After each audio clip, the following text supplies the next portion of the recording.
Galera, eu acho que eu fiz uma loucura. Comprei um apartamento de 1 quarto sem vaga de garagem. Será mesmo que eu fiz uma loucura? Quer saber mais? Fica até o final desse vídeo e roda a vinheta.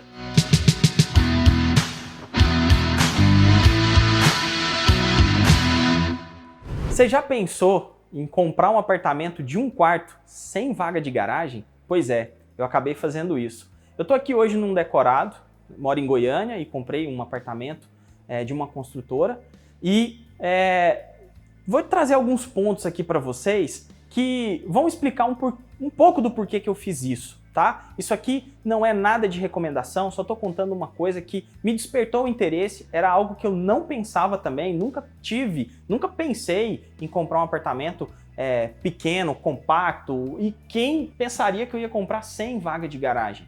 Mas há algumas coisas aqui que me nortearam, pode ser que você esteja numa situação parecida, ou pelo menos desperte o interesse por isso. Esse apartamento, a gente está aqui num decorado, né? A gente está num decorado, ficou maravilhoso esse decorado, inclusive quando você vê um apartamento assim, você fica encantado, né? A gente vai mostrar umas imagens aqui do apartamento. Como você pode ver, é um apartamento muito espaçoso, é um apartamento esse aqui que a gente está olhando, de 45 metros. Eu comprei uma até um pouquinho menor, de 39 metros, mas não muda tanta coisa assim. E aí você tá vendo as cenas aí, tem uma decoração super legal, uma decoração diferente, e é claro que isso desperta muito. Mas quando eu nem pensava em comprar um apartamento tão pequeno assim ou tão compacto, mas alguns pontos, e aí eu vou levantar eles aqui para vocês, me despertaram muito justamente para adquirir um imóvel desse. E aí vamos lá, o primeiro ponto que me despertou bastante foi da questão de investimento. Um apartamento desse, ele tende a ser mais barato, ele tem uma liquidez boa. Por quê? Porque a metragem dele é pequena, ele fica muito bem localizado, aqui a gente está falando de um bairro nobre de Goiânia, eu moro em Goiânia, e esse apartamento, ele tinha uma condição muito boa de lançamento. Ele ficou ali na faixa de R$200 mil, só para vocês terem ideia, e um tamanho de 39, né? 39, 40 metros quadrados, ele é quase 40 metros. Então, quer dizer, a gente teve uma relação boa aí do preço e da metragem. Fora isso, pessoal, um ponto 2, ou seja, o primeiro ponto, investimento. O segundo ponto foi muito pensando na mobilidade. Qual que é o futuro das cidades? Para onde as cidades caminham? A gente está em uma região aqui da cidade, e você aí pode estar falando de uma situação parecida. A gente está caminhando para os grandes centros. Goiânia, por exemplo, tem 1,5 milhão de habitantes. Se pegar a região metropolitana, dá aí mais 1 milhão. Então seria quase 2,5 milhões de pessoas hoje na região, na grande capital. E aí essa é a realidade de praticamente todas as capitais do Brasil, com mais de 1 milhão, 1,5 milhão de pessoas. Você vai perceber que as capitais, elas focam muito hoje no que a gente fala de mobilidade urbana. O que é a mobilidade urbana? É a facilidade que você tem de ir e vir para os lugares. Aqui, por exemplo, onde vai ser construído esse empreendimento, esse prédio, eu comprei esse apartamento na planta, justamente porque é um tipo de produto diferente para a região. Essa é uma região que tem extrema mobilidade urbana. Por exemplo, tem uma ciclovia na porta, tem avenidas largas, Uber e qualquer outro serviço de transporte vai funcionar bem, ônibus, Uber, Cabify, Easy Taxi e por aí vai, 99 Pop também funcionam bem na região. A gente tem a questão dos próprios patinetes, bicicletas, ou quem sabe até os drones voadores quando o apartamento ficar pronto, né? Que também pode acontecer, é uma realidade que pode estar chegando aí pra gente. Então a gente tem uma série de questões que me fazem olhar e falar, opa, peraí, deixa eu pensar de um jeito diferente, porque eu acho que o mercado imobiliário é isso, é pensar diferente, é pensar fora da caixa, seja para investimento, seja para moradia, isso é muito importante, eu faço isso o tempo todo, eu estou sempre recomendando para os meus amigos. Robson, por exemplo, tá aí querendo comprar um apartamento, não tá, Robson? Faz assim com a cabeça. Pois é, então todo mundo está em busca de um imóvel, seja uma construção de uma casa, seja um apartamento, e as pessoas precisam de ter recursos, experiências. Às vezes você não tem ninguém na família que fez algo parecido com o que você quer e você quer ouvir de alguém. Então eu estou contando para vocês, eu comprei um apartamento compacto.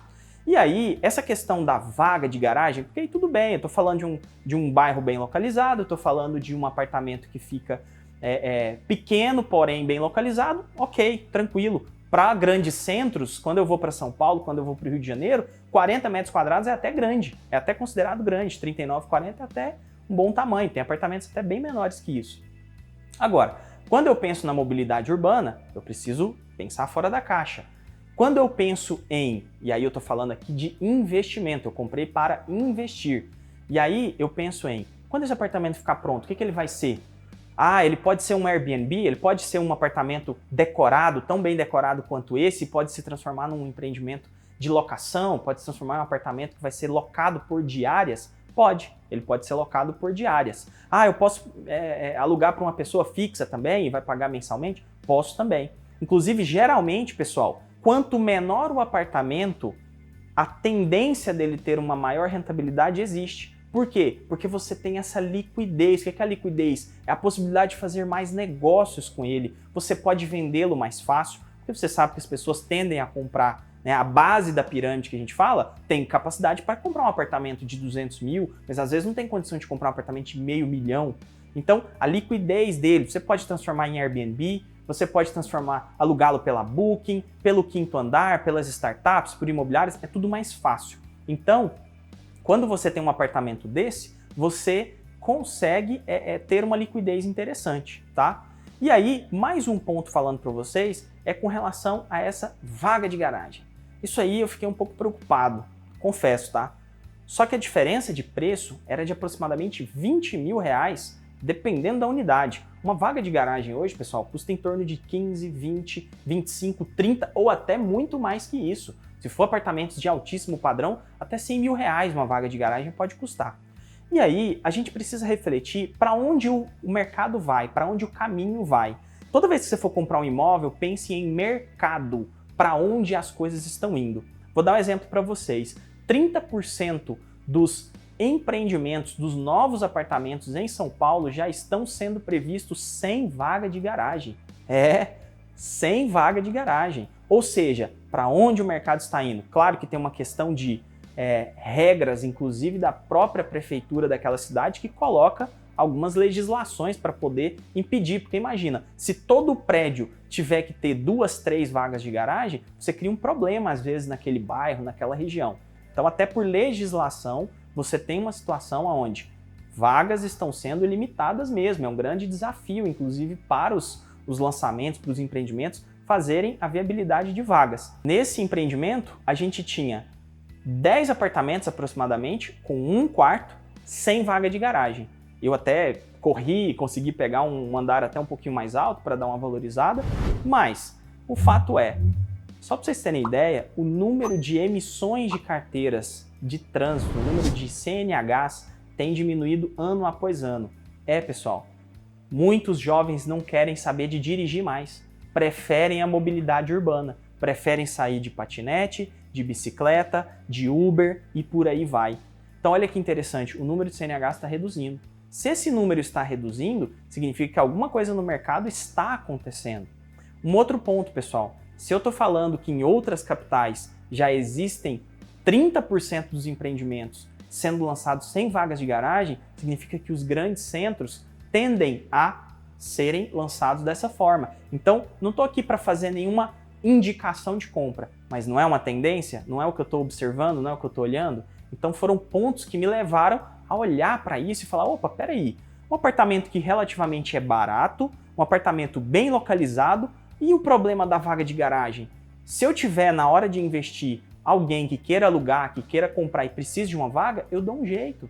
Eu posso alugar no mesmo prédio uma vaga de um vizinho, que também não tem a necessidade de usar uma vaga, que não tem a necessidade de utilizar uma ou duas vagas que ele vai ter. Então tudo tem saída. Essa é a grande vantagem. Você pode pensar de um jeito diferente, sem aquele medo, sem aquela amarra. Outra coisa, pessoal, o número de estacionamentos pagos, aqueles estacionamentos privativos, tem caído de faturamento. Não estou falando todos, mas boa parte deles tem caído bastante de faturamento. Por quê? Justamente por essa mobilidade. As pessoas estão preferindo ir até um restaurante, ir até um shopping, às vezes, por motorista de aplicativo, e não mais pegar o seu carro e ir até lá.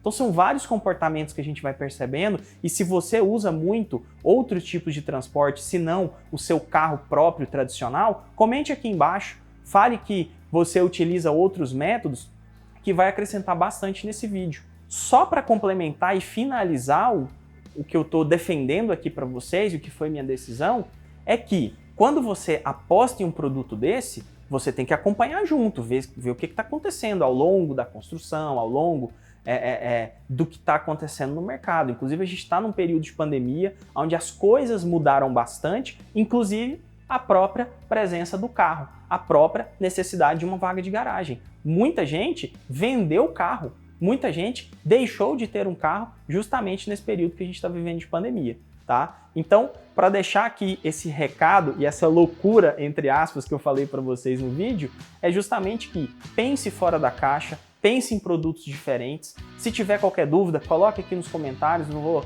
tentar responder aí todo mundo, né? O volume de comentários realmente está ficando maior, o que é muito bom. E o que fica aqui da dica é: pesquise bastante antes de você comprar, pense fora da caixa, pare de olhar para o que o seu tio, o seu avô, para o que o seu pai está falando no churrasco de final de semana. Olhe pelos seus olhos, pela sua visão, pela sua ótica. Então, esse é o recado que eu queria passar aqui nesse vídeo. Espero que você tenha gostado. Se inscreva no canal, isso é muito importante pra gente. Ative as notificações, clique no joinha e a gente se vê em um próximo vídeo. Até mais!